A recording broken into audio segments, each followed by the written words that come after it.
কিয়ামতের দিন ব্যবসায়ীদেরকে পাপিষ্ঠ হিসেবে আল্লাহর দরবারে হাজির করা হবে। ইল্লা মানিত্তাকা ওয়া সাদ্দাকা, তবে সব ব্যবসায়ী নয়, যে ব্যবসায়ীরা সৎ, আমানতদার, বিশ্বস্ত, তাদের হিসাবটা আলাদা। পাশে মার্কেট, দোকানপাটে প্রচুর বেচা কেনা হচ্ছে, দোকানদাররা এখনো বসে আছে, ঠিক না ঠিক? আপনাদের কি মনে হয় দোকানদারদের ওয়াজ শোনার দরকার নাই? একটু জোরে বলেন।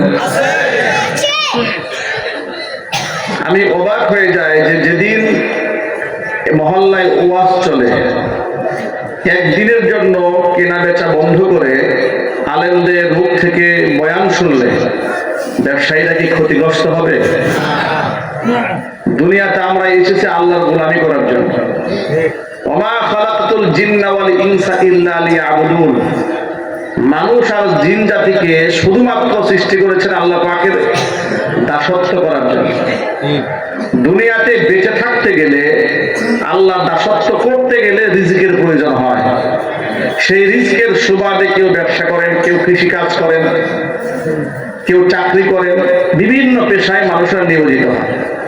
কিন্তু ওই পেশাটাই আমাদের মূল এবং কাঙ্ক্ষিত উদ্দেশ্য নয়। আমাদের উদ্দেশ্য হচ্ছে পৃথিবীতে থেকে আল্লাহর দাসত্ব করা, ঠিক না ঠিক? যদি বলে আল্লাহর গোলামিটাই সবার আগে। দুঃখজনক বাস্তবতা, ব্যবসাকে আল্লাহ পাক হালাল করেছেন, সুদকে আল্লাহ হারাম করেছেন।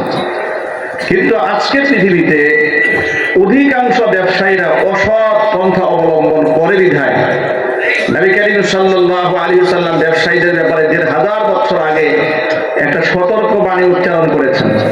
মাইকের আওয়াজ বাহিরে যাচ্ছে, কথাগুলো নিশ্চয়ই আমার ব্যবসায়ী বন্ধু বোনেরা মনোযোগ সহকারে শুনবেন। কারণ জীবিত থাকা অবস্থায় যদি হেদায়েত গ্রহণ না করেন, মরার পরে পাবলিক খাতমে খাজগান করে আর সূরা ইয়াসিনের খতম দিয়ে আপনাকে নাজাত এবং মুক্তির পথ বের করতে পারবেন না, ঠিক কিনা? নবী করিম সাল্লাল্লাহু আলাইহি ওয়াসাল্লাম বলেছেন, ইউহশারু তুজ্জারু ইয়াউমাল কিয়ামাতি তুজ্জারান, কিয়ামতের দিন ব্যবসায়ীদেরকে পাপিষ্ঠ হিসেবে আল্লাহর দরবারে হাজির করা হবে। ইল্লা মানিত্তাকা ওয়া সাদ্দাকা, তবে সব ব্যবসায়ী নয়, যে ব্যবসায়ীরা সৎ, আমানতদার, বিশ্বস্ত, তাদের হিসাবটা আলাদা। তাদের ব্যাপারে অন্য একটা হাদিসের মধ্যে এসেছে, আত-তাজিরুস সাদুকুল আমিন মা'আন নাবিয়্যিন ওয়াস সিদ্দীকিন ওয়াশ শুহাদা, আও কামা ক্বালা আলাইহিস সালাতু ওয়াসসালাম। আল্লাহ নবী বলেন, সত্যবাদী আমানতদার ব্যবসায়ীদের হাসর হবে কিয়ামতের দিন নবীদের সাথে, শহীদদের সাথে, সালিহিনদের সাথে। চিৎকার দিয়ে বলেন সুবহানাল্লাহ। সত্যবাদী এবং আমানতদার ব্যবসায়ী, ব্যবসা হালাল, এতে কোনো সন্দেহ নাই। সাহাবায়ে কেরাম ব্যবসা করেছেন, মুহাজির সাহাবীরা হিজরত করে মক্কা ছেড়ে মদিনায় যাওয়ার পরে তারা ব্যবসা করেছেন। আব্দুর রহমান ইবনে আউফ রাদিয়াল্লাহু তাআলা আনহু প্রতিষ্ঠিত বড় ব্যবসায়ী ছিলেন। নবী করিম সাল্লাল্লাহু আলাইহি সাল্লামের ইন্তেকালের পরে আব্দুর রহমান ইবনে আউফ রাদিয়াল্লাহু তাআলা আনহু সম্পদ আল্লাহ তাআলা এত বৃদ্ধি করে দিলেন ব্যবসা করতে করতে, যে মদিনার মধ্যে খাদ্য সংকট দেখা দিল, দুর্ভিক্ষ দেখা দিয়েছে। এমন সময় আব্দুর রহমান ইবনে আউফ রাদিয়াল্লাহু তাআলা আনহু বিদেশ থেকে খাবার ভর্তি ১,০০০ উট ঢুকেছে মদিনাতুল মুনাওয়ারায়। কতগুলো উট ঢুকেছে? ১,০০০। একটু কল্পনার জগতে চলে গেল যে একটা এলাকার মধ্যে দুর্ভিক্ষ চলছে, ক্ষুধা, কষ্ট পাচ্ছে মানুষ, জামা কাপড় নাই, কষ্ট পাচ্ছে। ওই মুহূর্তে ১,০০০ উট ভর্তি রসদ মাল সামানা নিয়ে সিরিয়া থেকে, শাম থেকে বিরাট একটা খাদ্যের চালান এসেছে, ব্যবসায়িক চালান। এটার মালিক হচ্ছে হুজুরের সাহাবী আব্দুর রহমান ইবনে আউফ রাদিয়াল্লাহু তাআলা। উম্মুল মুমিনিন মা আয়েশা সিদ্দিকা রাদিয়াল্লাহু তাআলা আনহা ঘরের মধ্যে বসে উটের পায়ের ধ্বনি শুনতে পেলেন। ১,০০০ উট যদি একসাথে কোনো মহল্লায় ঢোকে, হাদিস শরীফের মধ্যে এসেছে, সিরাতের কিতাবের মধ্যে এসেছে, মনে হচ্ছিল যে মদিনার মাটি যেন প্রকম্পিত হচ্ছে, এত উট ঢুকেছে একসাথে। মা আয়েশা জিজ্ঞেস করলেন যে কিসের আওয়াজ এটা, ঘর থেকে জানতে চাইলেন। তাকে কেউ বলল যে এটা হুজুরের সাহাবী আব্দুর রহমান ইবনে আউফ রাদিয়াল্লাহু তাআলা আনহু ব্যবসার পণ্য এসেছে। পার্শ্ববর্তী এলাকা থেকে এসছে।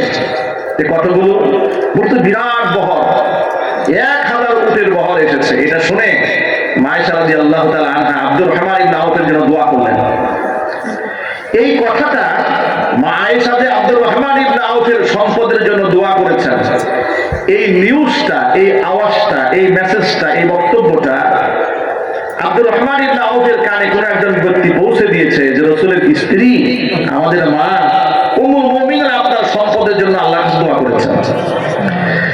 এই কথা শোনা মাত্র যে হুজুরের স্ত্রী আমাদের কলিজার টুকরা মা আমার সম্পদের জন্য দোয়া করেছেন, এই কথা শুনে আব্দুর রহমান ইবনে আউফ এতটা খুশি হয়ে গেলেন, তিনি বললেন মদিনার মানুষরা তো খাবারে কষ্ট পাচ্ছে, পোশাকে কষ্ট পাচ্ছে, 1000 উট ভর্তি যত রসদ আছে একটা টাকাও কাউকে দিতে হবে না, আল্লাহর সন্তুষ্টি গল্পে গোটা মদিনাবাসীর জন্য 1000 উট ভরা সম্পদ সব আল্লাহর জন্য দান করে দিলাম।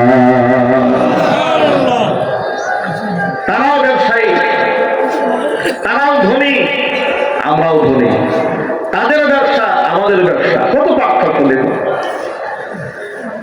আমাদের ব্যবসায়ীরা ধোঁকা দেয়। নবী করিম সাল্লাল্লাহু আলাইহি ওয়াসাল্লাম এক খাবার ব্যবসায়ীর পাশ দিয়ে হেরে যাচ্ছিলেন, দেখতে পেলেন খাবারের স্টক নিয়ে ব্যবসায়ী বসে আছেন। নবীজি সাল্লাল্লাহু আলাইহি ওয়াসাল্লাম খাবার ভিতরে হাত ঢুকাই দিলেন। খাবার স্টকের ভিতরে হাত ঢুকাই দেওয়ার পরে আসাবাতুল বালাল, হাতের মধ্যে ভিজা ভিজা লেগেছে।